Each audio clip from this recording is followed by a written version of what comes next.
ஆண்டுகளுக்கு முன்னால் வணிகம் செய்திருக்கிறான். ஒரு சிறந்த நாகரிகத்தோடு வாழ்ந்திருக்கிறான், செழிப்பாக வாழ்ந்திருக்கிறான். இந்த நாகரிகங்கள் எல்லாம், அதாவது வேட்டையாடிகளாக மற்ற இனத்தவர்கள் எல்லாம் உலகிலே இருந்த பொழுது தமிழன் அங்கு ஒரு நாகரிகத்தோடு பண்பட்டு வாழ்ந்திருக்கிறான்றது எவ்வளவு ஒரு பெரிய செய்தி அப்படிங்கிறது தான் நமக்கு கீழடி தரக்கூடிய ஒரு அழகான உண்மை.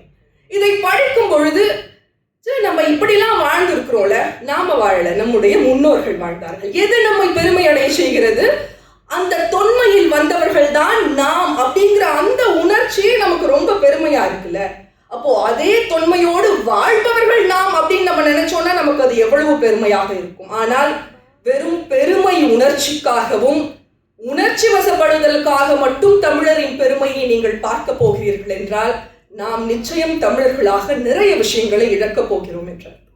ஏன்னால் தமிழ் என்பது வெறும் பெருமைக்காக பேசக்கூடிய ஒரு விஷயம் கிடையாது. காலம் காலமா நம்ம என்ன பேசிட்டு இருக்கோம்? நாங்க ரொம்ப வருஷத்துக்கு முன்னாடி பழமையானவர்கள், தொன்மையானவர்கள் என்ற அந்த பழமைவாதம் மட்டும்தான் தமிழை இன்றளவும் உலகம் முழுவதும் கொண்டு போய் சேர்த்திருக்கான்னு கேட்டா கிடையாது. தமிழ் ஏன் உயர்தனி செம்மொழியாக இருக்கிறது என்று கேட்டால் அது தொன்மையான மொழி என்பதனால் கிடையாது.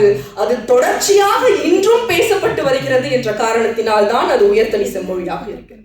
அப்போ எப்போது ஒரு மொழி தொன்மையாகவும் தொடர்ச்சியாகவும் இருக்கிறதோ அப்போதுதான் அது ஒரு சிறந்த செம்மொழியாக, உயர்ந்த மொழியாக, உலக அரங்குகளில் எல்லாம் அலங்கரிக்கக்கூடிய ஒரு மொழியாக இருக்கிறது.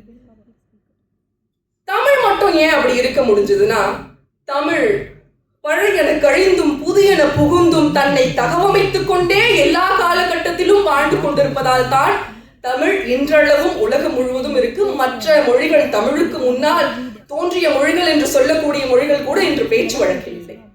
தமிழ் அத்தகைய சிறப்புடையது.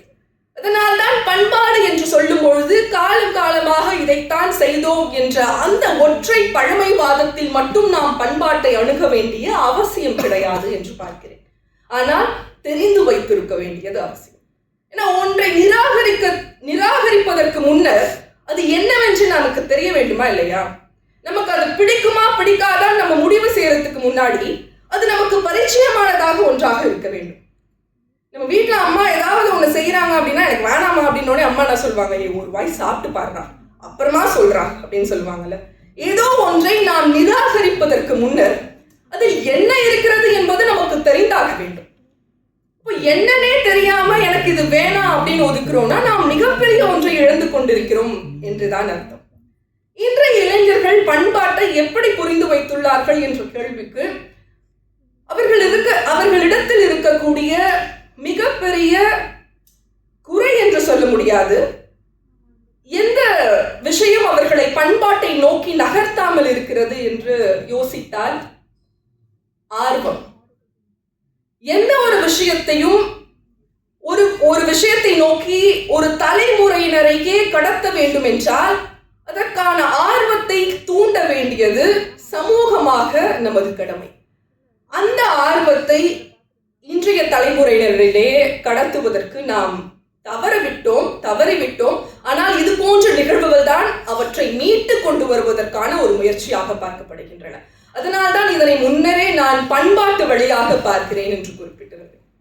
அப்போ நமக்கு தெரிய வேண்டிய விஷயங்கள், தெரிந்து கொள்ள வேண்டிய விஷயங்கள் நிறைய இருக்குன. நம்ம எப்பவுமே எனக்கு இங்கிலீஷ் தெரியாது அப்படின்னு சொல்றதுக்கு ரொம்ப கூச்சப்படுறோம்ல.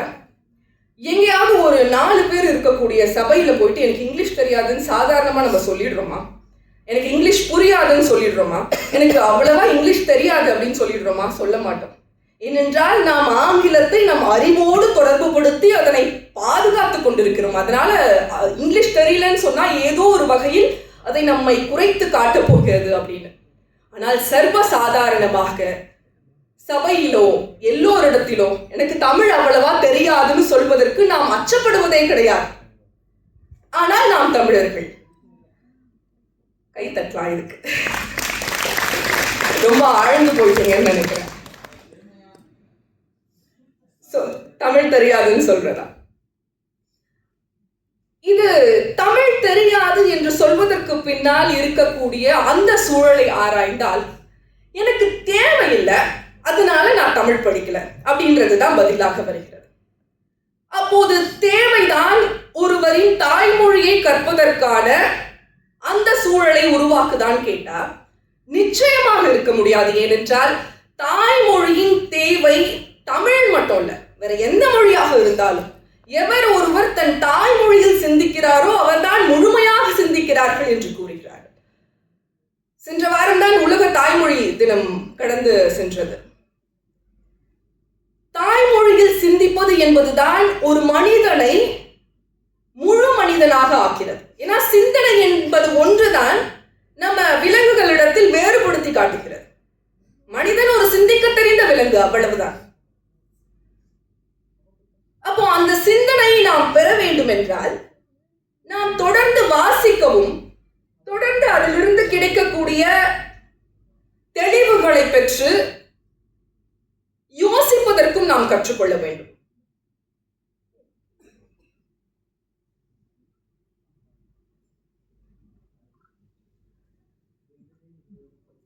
அப்போ தேவை என்பது நிச்சயமாக இருக்கிறது.